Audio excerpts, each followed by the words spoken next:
राजस्थान की वीर भूमि सदियों से ऐसे महापुरुषों की जन्म स्थली रही है जिन्होंने अपने अद्भुत साहस, त्याग, परोपकार और धर्मनिष्ठा से समाज को कई नई दिशा दी है।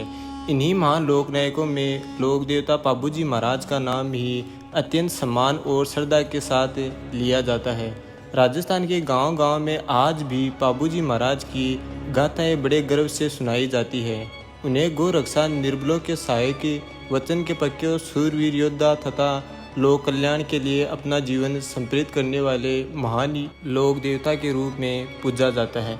पाबूजी महाराज केवल एक वीर योद्धा ही नहीं थे, बल्कि वे न्याय, समानता और मानवता के आदर्श भी थे। उनकी कथा आज भी पाबूजी की फड़ के माध्यम से जीवित है, जिसे भोपे और भोपियाँ रात्रि में दीपक के प्रकाश में गाकर सुनाते हैं। यह परंपरा राजस्थान की लोक संस्कृति की अमूल्य धरोहर मानी जाती है। लोक मान्यताओं के अनुसार पाबूजी महाराज का जन्म राजस्थान के जोधपुर जिले के कोलूमंड गांव में लगभग 13वीं शताब्दी में हुआ था। उनके पिता का नाम धादल राठौर तथा माता का नाम कमलादे था। वे राठौर वंश के वीर राजपूत थे। बचपन से ही उनमें अद्भुत साहस, तेजस्विता, दया और न्यायप्रियता के गुण दिखाई देते थे।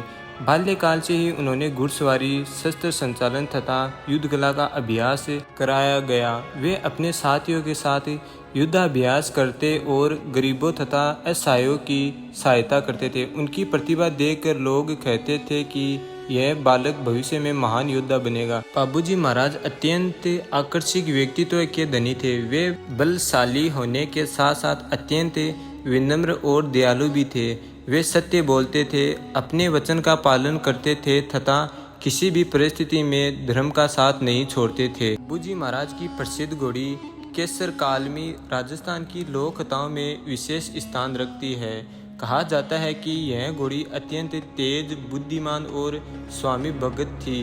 युद्ध के समय वह बिजली की गति से दौड़ती थी और कठिन से कठिन परिस्थितियों में भी पाबूजी महाराज का साथ नहीं छोड़ती थी। राजस्थान के लोकगीतों में केसर कालमी का उल्लेख बड़े प्रेम और सम्मान के साथ किया जाता है। पाबूजी महाराज का सबसे बड़ा आदर्श गौ रक्षा था। उस समय गायों को लूटना सामान्य बात थी। अनेक डाकू एवं आक्रमणकारी ग्रामीणों की गायें चुरा लेते थे। पाबूजी महाराज ने संकल्प लिया कि वे हर परिस्थिति में गायों की रक्षा करेंगे। एक प्रसिद्ध लोक कथा के अनुसार उन्होंने देवल चारनी को वचन दिया कि यदि उसकी गायों पर संकट आएगा तो वे उनकी रक्षा के लिए अवश्य आएंगे। उन्होंने अपने इस वचन को जीवन से भी अधिक महत्व दिया। पाबूजी महाराज के जीवन का सबसे प्रसिद्ध प्रसंग उनके विवाह से जुड़ा है। कहा जाता है कि जब उनका विवाह चल रहा था और विवाह की रस्में पूरी हो रही थी, तभी उन्हें सूचना मिली कि देवल चारणी की गायों को शत्रु लूटकर ले जा रहे हैं। उन्होंने बिना एक क्षण का विलंब किए विवाह मंडप छोड़ दिया। उन्होंने कहा कि पहले गौ रक्षा का धर्म निभाना आवश्यक है। वे अपने सैनिकों के साथ युद्ध के लिए निकल पड़े। यह घटना उनके वचन पालन, कर्तव्य निष्ठा और त्याग की सर्वोच्च मिसाल मानी जाती है। पाबूजी महाराज ने शत्रुओं से भीषण युद्ध किया। उन्होंने असाधारण वीरता का परिचय देते हुए अनेक शत्रुओं को परास्त किया। अंततः वे सर्वे भी युद्ध भूमि में वीर गति को प्राप्त हुए। यज्ञ भी उनका शरीर नश्वर था, किंतु उनका त्याग और बलिदान अमर हो गया। राजस्थान की जनता ने उन्हें लोक देवता के रूप में भी स्वीकार किया और उनकी पूजा आरंभ कर दी। पाबूजी महाराज के बलिदान के बाद उनकी ख्याति पूरे राजस्थान में फैल गई। लोग उन्हें चमत्कारी लोक देवता मानने लगे। आज भी राजस्थान, गुजरात तथा आसपास के अनेक क्षेत्रों में उनके मंदिर स्थापित है। किसान, पशुपालक, व्यापारी तथा ग्रामीण समाज विशेष श्रद्धा के साथ उनकी पूजा करते हैं। पशुओं की सुरक्षा, सुख समृद्धि और संकट निवारण के लिए लोग उनसे प्रार्थना करते हैं। राजस्थान की सबसे प्रसिद्ध लोक कलाओं में पाबूजी की फड़ का विशेष स्थान है। फड़ एक लंबा चित्रित कपड़ा होता है जिस पर पाबूजी महाराज के जीवन की घटनाओं का चित्रण किया जाता है। भोपे और भोपियाँ रात में दीपक जलाकर इस फड़ के सामने बैठते हैं तथा रावण हत्या जैसे वाद्य यंत्र की धुन पर पाबूजी के गाथा गाते हैं।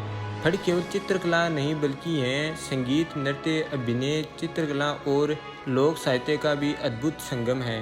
राजस्थान के लोकगीतों, दोहों, कथाओं और भजनों में बाबूजी महाराज का उल्लेख अत्यंत सम्मान के साथ मिलता है।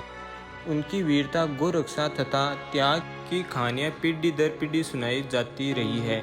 ग्रामीण समाज में बच्चों को बचपन से ही बाबूजी की कथाओं सुनाकर सत्य, साहस और परोपकार की शिक्षा दी जाती है। राजस्थान के रायका, रेबारी, चारण तथा अनेक पशुपालक समुदाय बाबूजी महाराज को अपना आराध्य देव मानते हैं। उनका विश्वास है कि बाबूजी महाराज पशुओं की रक्षा करते हैं तथा संकट के समय आने पर भक्तों की सहायता करते हैं। इसी कारण पशुओं की खरीद फरोख्त, नए पशु लेने अथवा विशेष अवसरों पर उनकी पूजा की जाती है। राजस्थान के अनेक स्थानों पर बाबूजी महाराज के मंदिर बने हुए हैं। विशेष रूप से कोल्लू गांव मंदिर अत्यंत प्रसिद्ध है। यहाँ प्रतिवर्ष विशाल मेला लगता है जिसमें हजारों श्रद्धालु भाग लेते हैं। मेले में धार्मिक कार्यक्रम, भजन, लोक नृत्य, लोक संगीत तथा बाबूजी की फड़ का वाचन किया जाता है। बाबूजी महाराज की कथा ने राजस्थान की कला और संस्कृति को समृद्ध बनाया है। उनके जीवन पर आधारित अनेक चित्र, भजन, नाटक, लोकगीत और नृत्य आज भी लोकप्रिय हैं। उनकी फड़ चित्रकला विश्व भर में राजस्थान की पहचान बन चुकी है। आज के समय जब समाज अनेक चुनौतियों का सामना कर रही है, बाबूजी महाराज का जीवन अत्यंत प्रेरणादायक है। वे हमें सिखाते हैं कि अपने कर्तव्य का पालन, सत्य का साथ, समाज सेवा और निर्बलों की रक्षा प्रत्येक नागरिक का धर्म है। उनकी शिक्षा आज भी उतनी ही प्रासंगिक है कि जितनी सदियों पहले थी। बाबूजी महाराज राजस्थान की लोक आस्था के महान स्तंभ हैं। उनका जीवन वीरता, त्याग, परोपकार और वचन पालन का अनुपम उदाहरण है। उन्होंने व्यक्तिगत सुख से अधिक समाज और गौरक्षा को महत्व दिया तथा अपने प्राणों का बलिदान देकर अमर हो गए। आज भी राजस्थान की लोक संस्कृति, लोक कला और जनमानस में उनका स्थान अत्यंत ऊंचा है। बाबूजी की फड़ उनकी अमर गाथा और पीढ़ी दर पीढ़ी जीवित रखे हुए हैं। उनके आदर्श हमें सत्य, साहस, सेवा, करुणा और कर्तव्यनिष्ठा का मार्ग दिखाते हैं।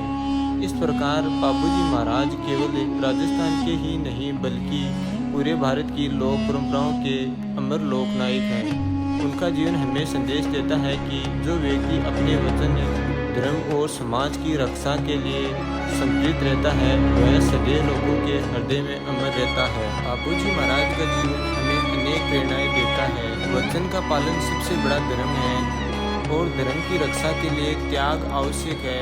निर्बलों की सहायता करनी चाहिए, पशु पक्षियों के प्रति दया रखनी चाहिए।